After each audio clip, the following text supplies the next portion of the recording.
Well, hello guys, and welcome back to the bushcraft shelter. It's been a bit of a rush for me to get here, but I've got here, and as you can see, it's raining. So that wall-to-wall sunny weather here in the UK, particularly Cornwall, has disappeared for a while. But I'm going to make the best of it, and I'm here to discuss the next part to doing how I wild camp, the videos I'm putting together. Now, it's going to be now discussing the more challenging recce's that I have to do to get to locations which are off the beaten track. Could be, you know, a good couple miles where I may have to go across country, forging my own trail and way into the location. Because quite simply, I don't have access through roads, trackways, or I've had to select a route based on the environmental conditions around me, the geographical situation I might be dealing with, to remain undiscovered, unseen and unheard. And that is the main aim for this topic that I'm going to discuss with you now on this particular video. But I do need to get some food and a coffee on the go. Like I said, it was a rush to get here. I've just thrown everything in my Bergen. I've waterproofed it to a point, but I've put a tarp up to give me the ability to get out of any heavy wet clothes. So I'm going to get some food and yeah, we'll talk from there.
Right then, I'm not promoting wild camping or advocating it. You're just coming along with me while I discuss how I go about it. But a recce, even if it's just a basic one or going well in depth like I am going to talk about here, is only as good as the time you've done it. As we discovered when on my previous video, we went and did a recce on a public footpath to an area that I'm planning on using. We discovered it was now having fencing work there, which meant that it was no longer usable at that period of time. So as you can see, if I tipped up to do a wild camp and use that location, I would have been sorely disappointed and possibly exerted a lot of effort to get there and not be able to use it. So the first thing that I always have in my mind, a recce is only as good as the time I've done it. So obviously I've done my map work and I've done my satellite imagery, which I've discussed, and that's all clear. I know what I'm doing. I may have even done a preliminary recce where I've not gone into the location. I've just assessed the area as best I can by getting as close as I can. And that might only involve me finding my entry point into the start of my recce, and that's always a valid thing I do, because quite simply it saves me time milling about trying to find that entry point. So I'll find my entry point even if I'm not going into the recce, and then when I come back to do the recce, I have that entry point which I can kick the ball or start the recce rolling.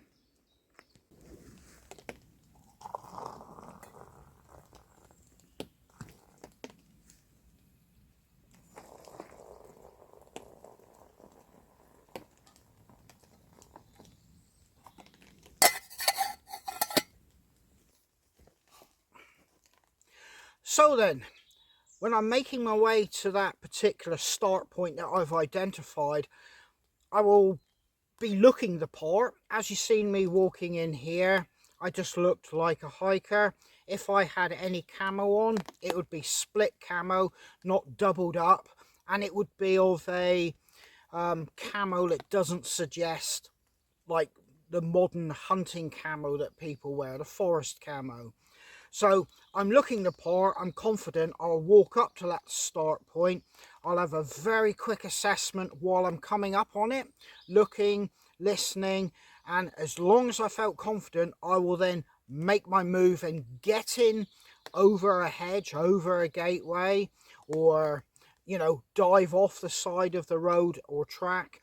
And then I'll make my way till I feel safe enough I can stop and go firm. By going firm, I mean getting down on one knee and just stopping, making no noise, looking around 360 degrees and listening and letting whatever's around me come to me so I can make an assessment whether it's good to go forward at this point or I need to make a hasty retreat, get back on the road and make my way home or back to the car. This is a very important part because from here, everything I do will be based around decisions I've made at the start by simply looking and hearing.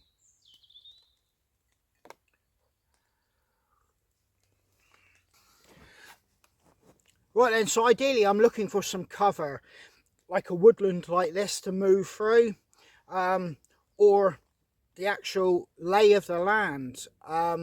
If I can avoid being on high ground, I'll try and seek the lower ground.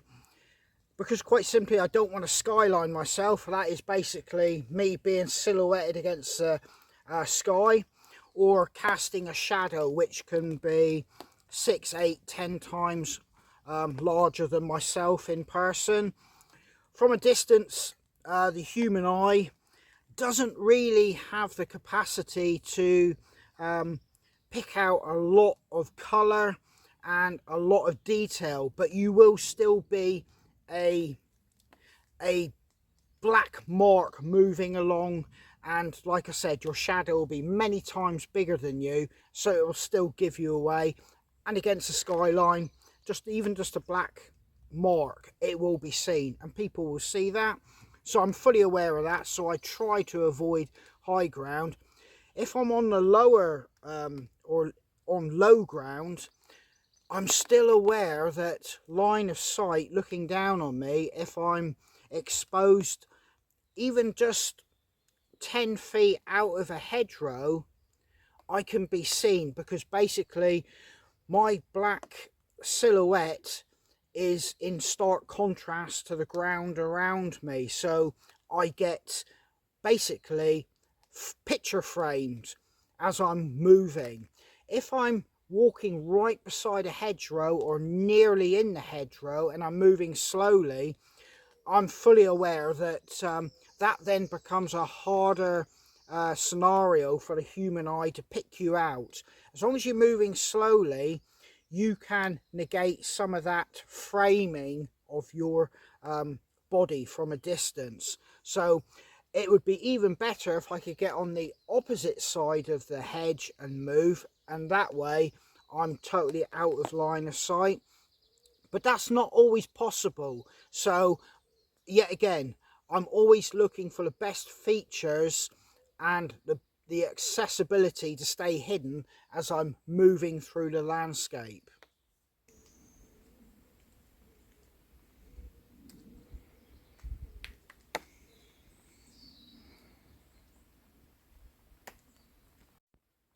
Well, it looks like the sun is trying to come out, so I'm going to finish eating this curry, chicken curry, and we'll continue talking then. I am actually starving, to be honest with you.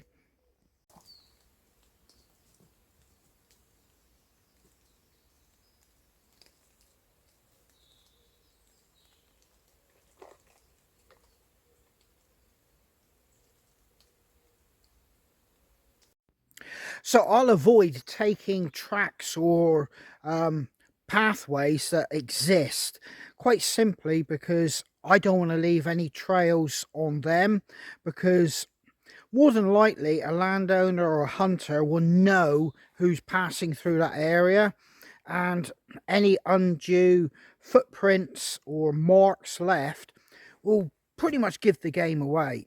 What you got to understand is landowners and hunters, they know the land. Don't ever take them for a fool, and I'm fully aware that they will know every inch of that ground. So I will avoid trackways if I can. The only time I'll use trackways if it's extremely dry and hot. I'll prefer to use them because I won't be leaving as many tracks as I would be going through vegetation that's growing up. It's about reading the ground signs and learning and understanding how you leave a mark on the land. And like I said, I will choose my route depending on the vegetation, the conditions of weather conditions, the environmental conditions, and I'll do everything I can to avoid leaving tracks and trails of my own. Now, I'm a big one for keeping in touch with the shooting and hunting seasons and what animals can be basically hunted. Quite simply because I will know by looking at the ground if it's, it's deer hunting season and there's a prevalence of a particular species of deer in an area and they're in season. Well, it stands to reason that possibly somebody could be hunting. I'm always looking for the signs of hunting, and obviously that's a note. If I encounter any signs that, like a deer stand or cartridges, although you're very hard pressed to find cartridges these days because well, hunters are looking after the environment as well, and they tend to pick up their brass or any like shotgun casings or anything from hunting. So you're hard pressed to find that these days. You can still find historic ones, and occasionally you will find one because obviously it's been ejected or lost. But yeah, that is a good indicator. Deer stands, which is sort of like here down my way, they tend to be more like a ladder with a seating platform resting against a tree. You see those, that's an immediate no-no for me, and I turn tail.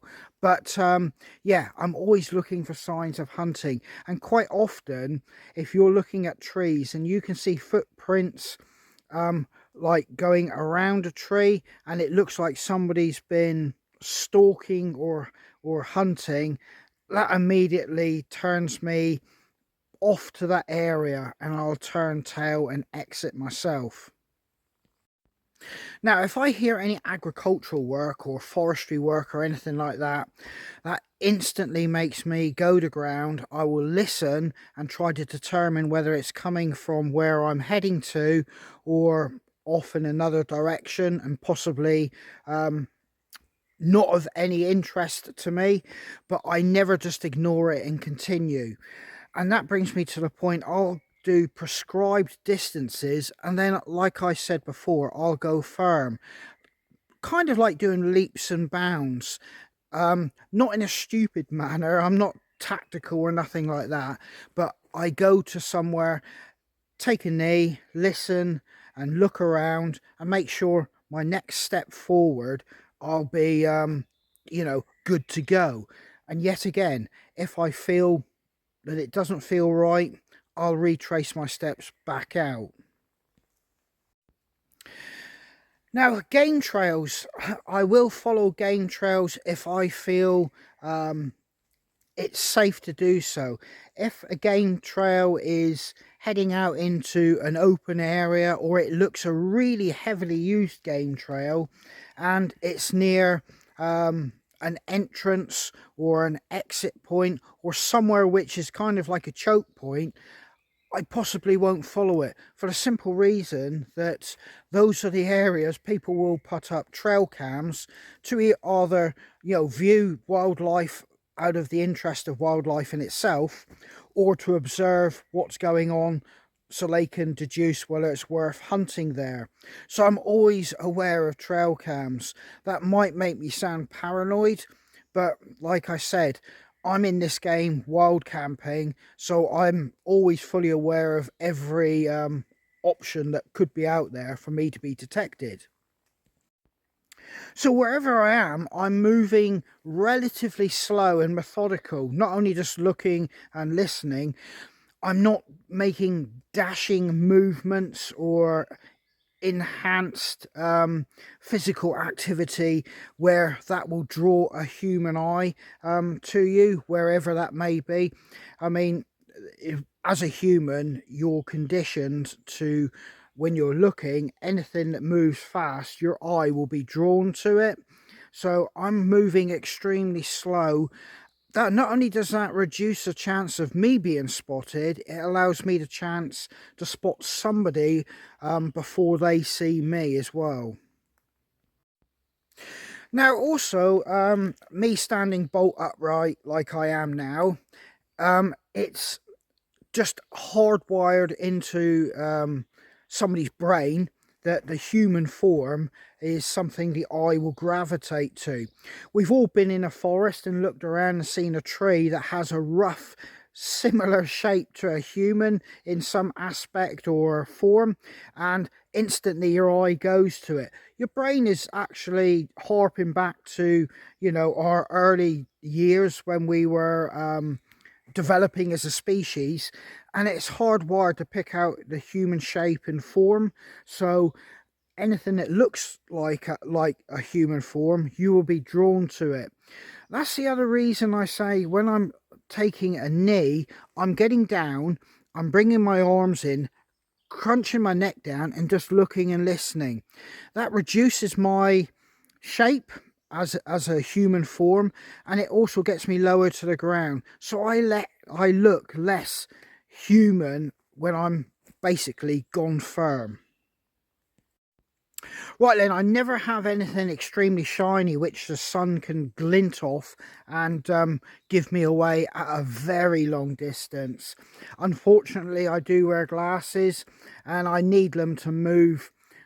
Well, I can actually move through the environment without them, but for me to be fully effective, I wear them. Um, and obviously, I am aware that they can give a glint if I'm looking directly in the sun and it's on me. I'll quite often keep my head down a little bit. That might sound stupid, but I've learnt from, you know, doing this for a little while now, that I can see Land Rovers or little alligator buggies possibly half a mile away before I even see them. If they're not running, I can see their windscreen, not the vehicle, just glinting sunlight. You know, it is a thing, shine. So if you can keep anything down, you won't give the game away. Unfortunately, like I said, I wear glasses, but I am aware of that, and I'm never fully trying to stick my head, you know, directly in the sun, so I've got glint coming off my glasses.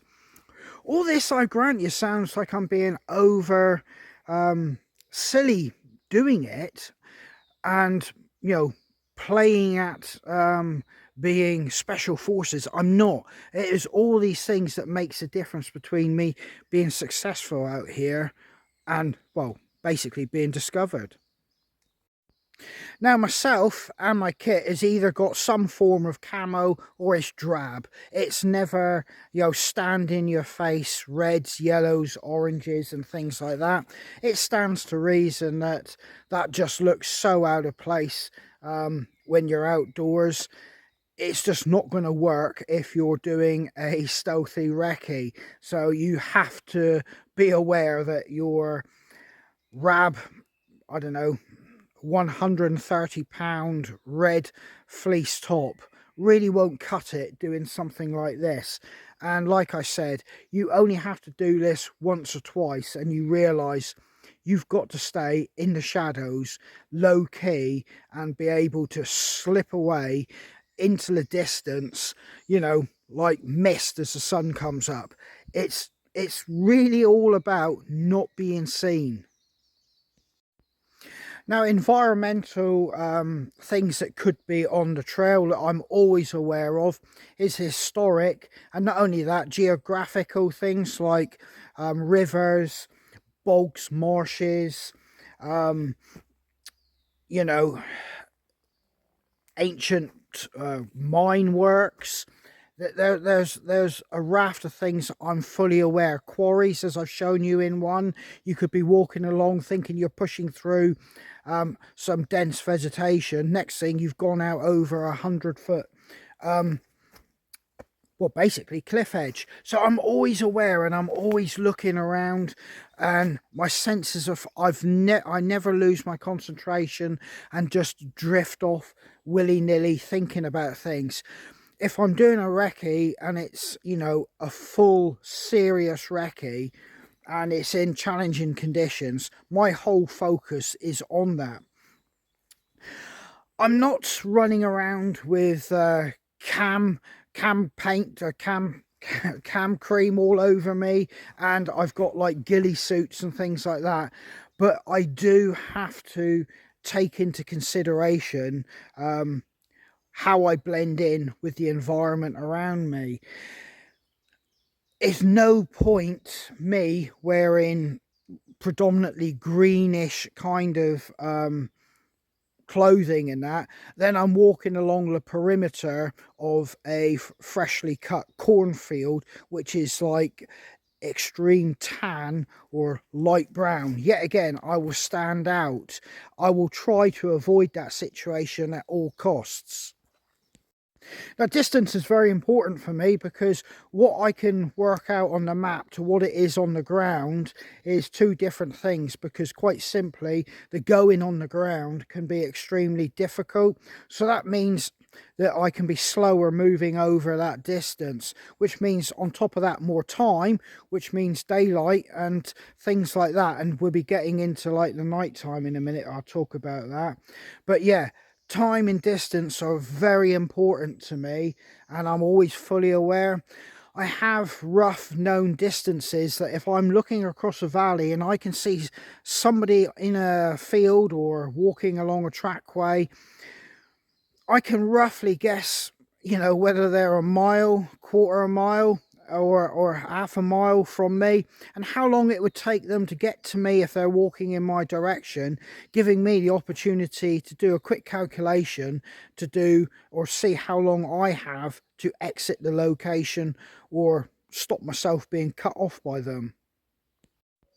Now, if somebody can walk a mile in roughly, if they're really going for it and it's good flat going or a trackway, 15 minutes a mile. But if you've got a bit of weight on you, or you're moving on not such good ground, should we say 20 to 25 minutes a mile, you can kind of start working it back time wise if you see somebody or how far you've got to move. There is more than often the case that a mile can take you an hour if it's difficult going, even more if it's really challenging. So you have to be able to kind of put forward in your head mental calculations on time and distance, not only on yourself, but if you think you know somebody could be coming in your direction, giving you the option to make a calculation on your time and speed to avoid them. Now, I never do a recce at night. That's just unsafe, stupid, and you're not gaining anything, because the recce is to give you the full picture of what is around the area that you're looking to use. But I have made mistakes myself in the past where I've been out, not taken into consideration time and distance, as I've just talked about, and I've had to make my way out or finish the recce under torchlight. If I'm using torchlight, it is never just waving a torch all over the place or keeping it out horizontal. I keep it pretty much firmly at sort of like an angle to just in front of my feet, and I'm moving extremely slow. Quite simply, I do not want torches flying around in the sky like searchlights. Obviously gives the game away that you're there. I do use red light, but for safety reasons, if you're on a recce and you're looking to get out, I do use white light. I do use red, and red does allow you to keep your night vision. That isn't just a kind of myth you see in the films. It does work. I mean, if you've ever been in the dark, switched on a light and then switched it off again, it takes you a long time before you can even start picking out shadows or, you know, silhouettes of anything in the darkness. Red light allows you to keep your night vision. So yeah, a red light I do use occasionally, but I use white light if I can get away, and I feel safe that I can get away using it. But I try to avoid, you know, getting caught out. I do everything, in fact, to avoid getting caught out. I've only ever been caught out a few times, and that's, like I said, because I've had to make detours or I've mistimed my abilities in the terrain. Now, occasionally I will be blessed enough to come across a gateway, a sty, or something that, or something tied, or some sort of like stock proofing, which I can actually use to make my onward journey. There can be latches and it can be tied, but one thing I do know by my own personal experience, my gate, I will be using it and I'll put the latch in the same place and the same manner. Quite simply, it's my, well, habit, and everybody has human habits and instincts and things we do as a repeat procedure, and that's no different for anybody with a gate of any description, you know, out on the land. So if a gate bolt isn't in the same place as what they normally put it, I mean, like the T-bar bit could be up, down, or in the middle, or, you know, different types of knots, either at the front or back of the bar which it's being tied to, somebody will know. So I always endeavour, if I'm going to open something like that, to repeat exactly how it was left and in the same manner. That way there's no indication that it's been opened and somebody's gone through who isn't familiar with how they usually leave it. Noise is a big one, and you want to keep your noise down to the absolute minimum, and that can even be so far as pushing through undergrowth and standing on twigs and things like that. You know, a loud snap in a forest can give somebody, you know, the heads up that you're somewhere nearby, 250 meters away. If you're inside a woodblock and somebody hears a snap, that instantly draws their attention to it.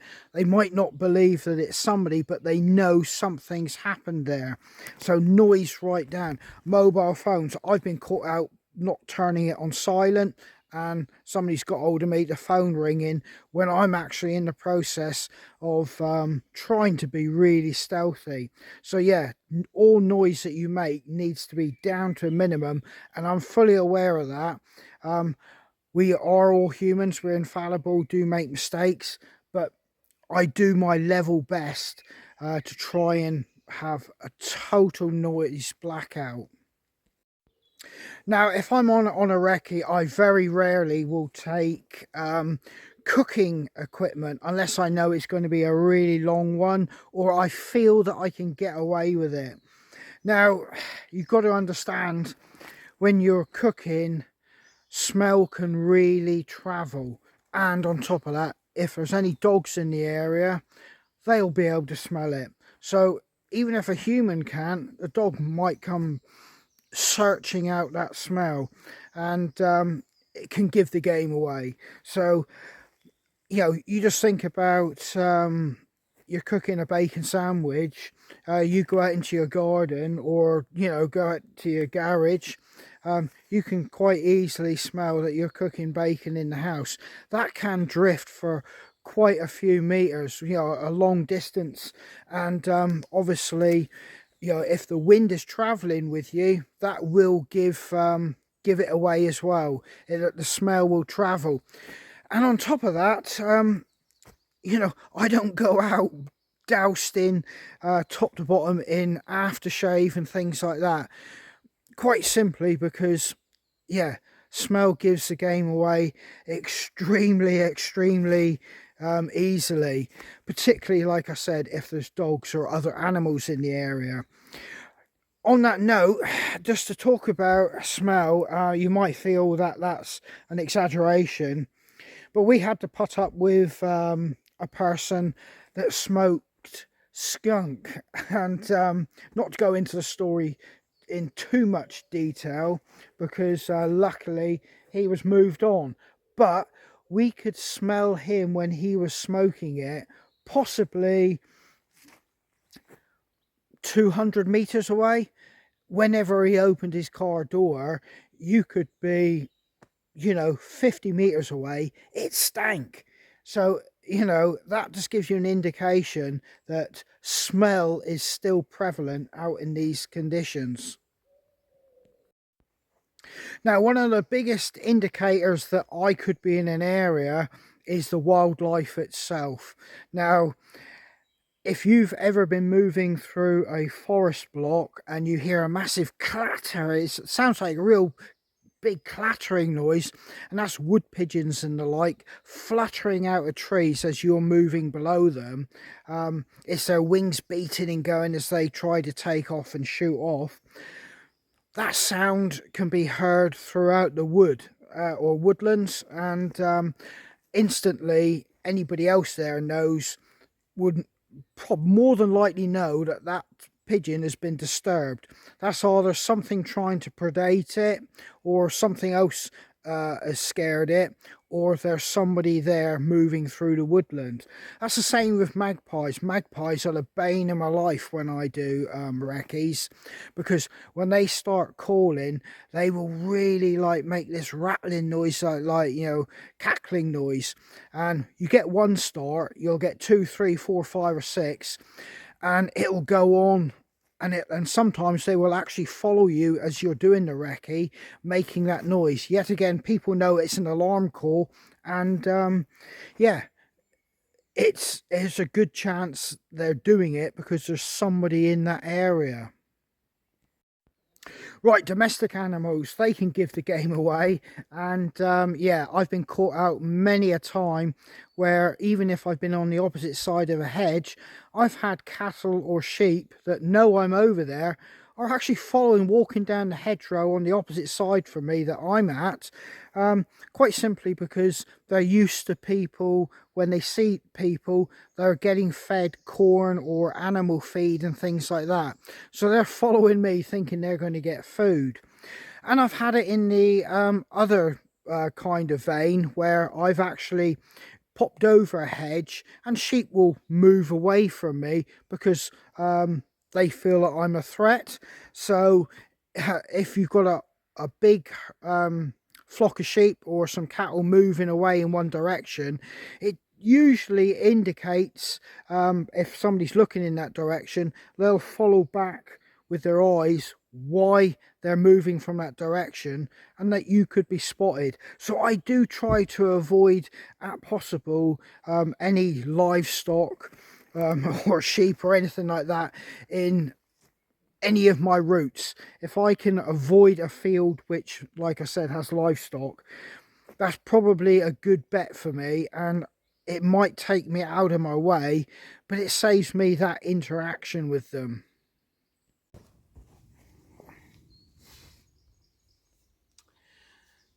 So I do have a basic understanding of tracking. Like I was saying to you, on an amateur level, I can recognize, animal tracks, different, like deers, foxes, badgers, whether it be sheep or cattle and things like that. And I can recognize quite a few bird prints, So I have a bit of an understanding of what's happening when I get to a location. On top of that, I understand like what's happening if various types of vegetation's been pushed over in different manners, whether it's like a low-lying animal, whether it's something that's walking or running, or whether it's a human that's gone through the grass. I can on an amateur level kind of work out what's happening in an area, and that's really important to me and invaluable, because even if I'm wrong, it still allows me to formulate a picture. And that is sometimes can be the difference between me saying yes, I'm going to do a wild camp here, or not. But yeah, and it also allows me to yet again formulate a picture if hunting's taking place or field sports, because as I've said quite a few times, I'm not here to ruin anybody's day, and if I think anything like that's happening, I'm gone. I ain't actually, you know, using this particular location. So yeah.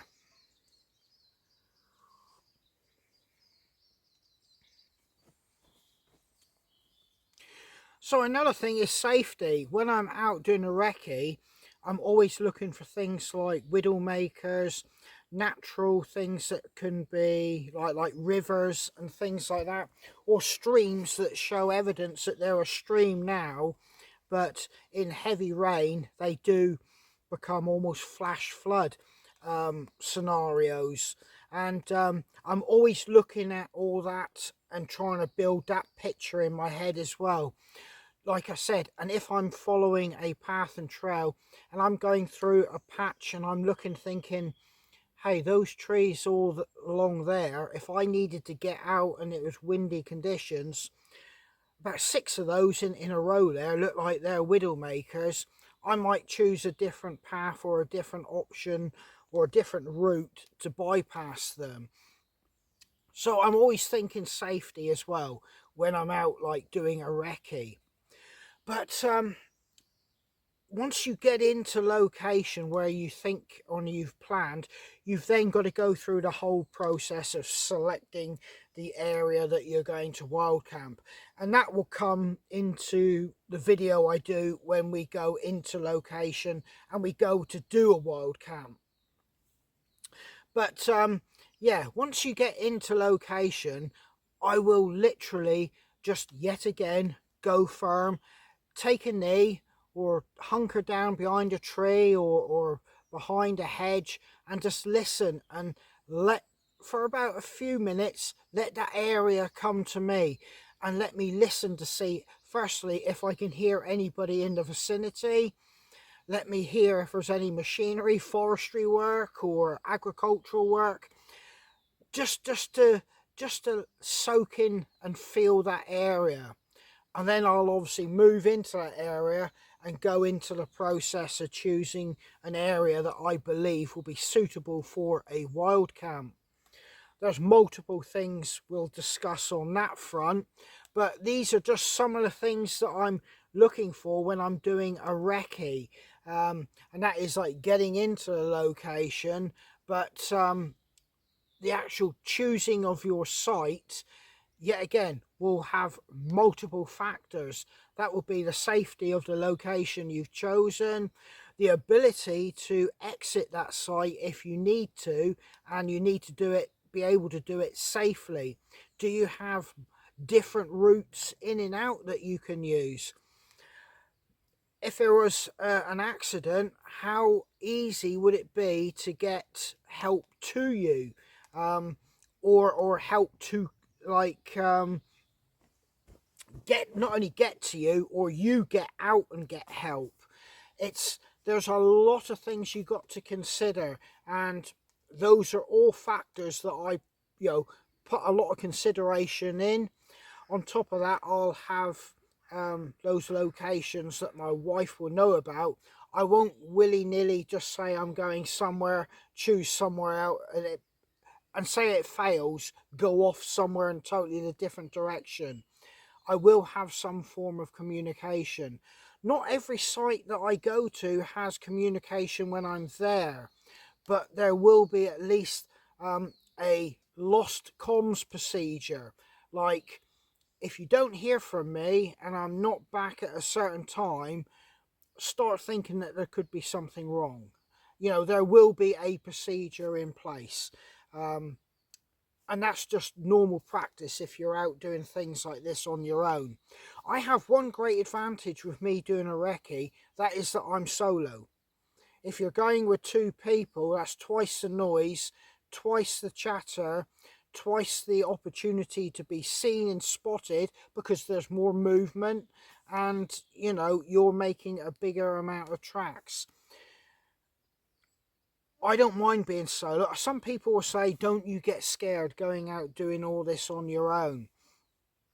Not really. I'm quite comfortable in the outdoors, but that's a whole different topic about being outdoors on your own and how you feel about it. But for me, no, I don't have a problem being out in this environment. In fact, I would say I probably thrive out in this kind of environment. And in a different life, I would like to think that if we went back about 200, 300, 400 years, 300 years ago, I would have been a frontiersman in the new world. That's how I see myself. But hey, that's just playing at the fantasy game. But no, I'm quite happy out in this environment by myself.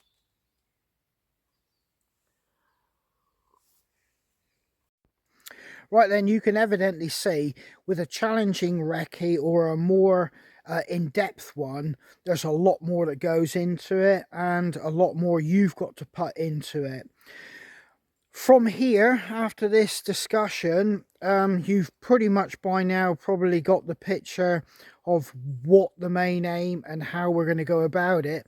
But I'm going to take you on one, and I'm just going to go from start to finish and flow through it with minimal explanation, but you will see me, you know, doing it for real in a challenging environment. I'll give you some very quick points and hints why, but I'm not going to go in depth in the conversation about it.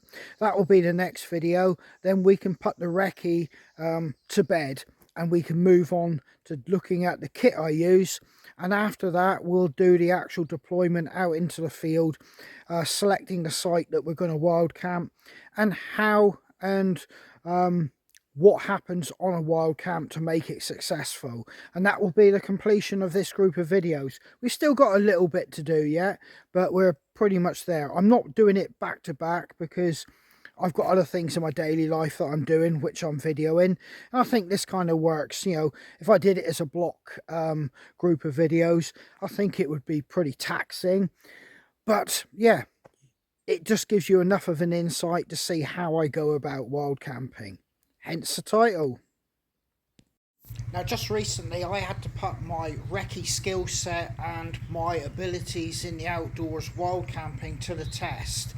You should never outstretch your skill set in an outdoors situation or environment. I am not advocating wild camping and I'm not promoting wild camping. Quite simply, it could be dangerous in the worst case scenario.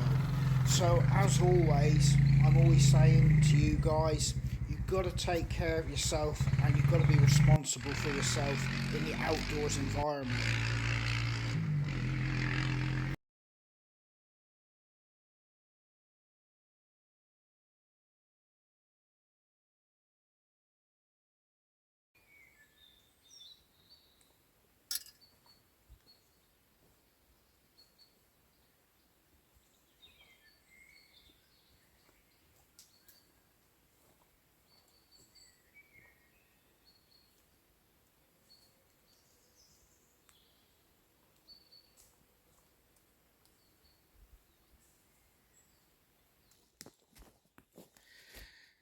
Well guys, there's a break in the weather, so I'm going to try and get out of this woodland without getting wet.